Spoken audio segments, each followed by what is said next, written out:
priest or they are coming with the people. So he was of the opinion that they came with the people, the Damic origin of the Neolithic.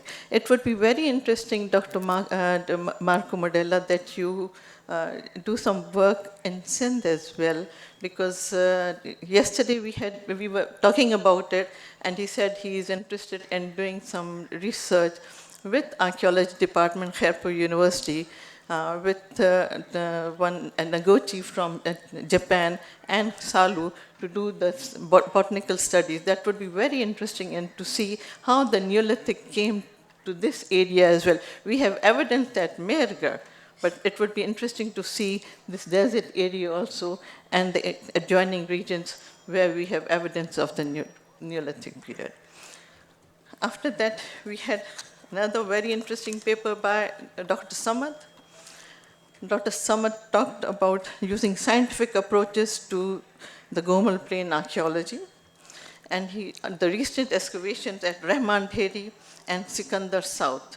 Rahman Dheri is a very important site that was excavated long time back by Dr. Farzan Durrani, and this Gomal Plain was in fact surveyed by Dr. Dani and Farzan Durrani in the 70s, early 70s and mid 70s.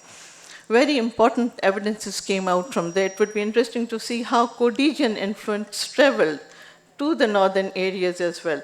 The Central Asian, we have these movements coming from Central Asia southward, and we have these movement of Codigian as well. We see Codigian culture not only in the Gomal Plain, the Toshi Plain, and then we have even at Mundigak in Afghanistan, we have some evidences of Codigian.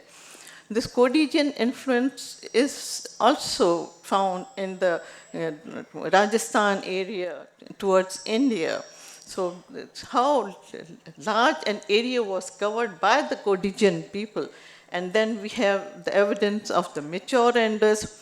At Rahman Dheri, we do not have the evidence of mature Indus on top of the Codigian. Then we have a site of Nowshera, where we have evidence of the mature. Same with this very interesting Gomal area, which connected with the southern areas of Kotiji and Mohenjo-daro. We have it very remarkable, very remarkable. Then I saw the slides of Sikandar South. Sikandar South is a mature in the site. While excavating at Lakhanjadoro, we found similar hearths that I saw here, which he excavated at Sikandar South. It was very interesting. So, and with these two papers were very interesting in a way, and coming to Mark Kinnaird, excellent presentation of Mark Kinnaird on the comparative study. And what he proposed is to see now the development and the origin and the character of Indus civilization from a different perspective. The earlier excavators, they excavated from a different perspective. Now with the recent researches and recent modern technologies, we can excavate these sites with a different perspective and see what we have in regarding the origin and character of this. Maybe we entirely change the character of this civilization. With a deep boring done recently, we have evidence of nearly 17 meters below. We have got from the dry core drain, we have evidence from nearly 17 meters below. So maybe in future we have a different perspective of Indus and the origin of Indus Valley civilization. Thank you, Mark Kinnaird, thank you, Modella, and thank you very much, Samad, and thank you everyone here.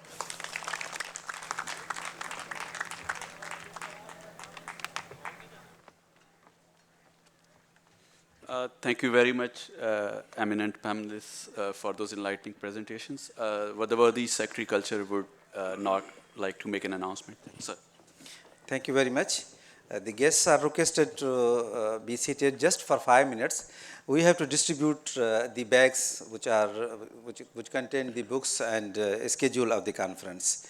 So kindly be seated for 5 minutes, take the bag, and then proceed to tea area for afternoon tea.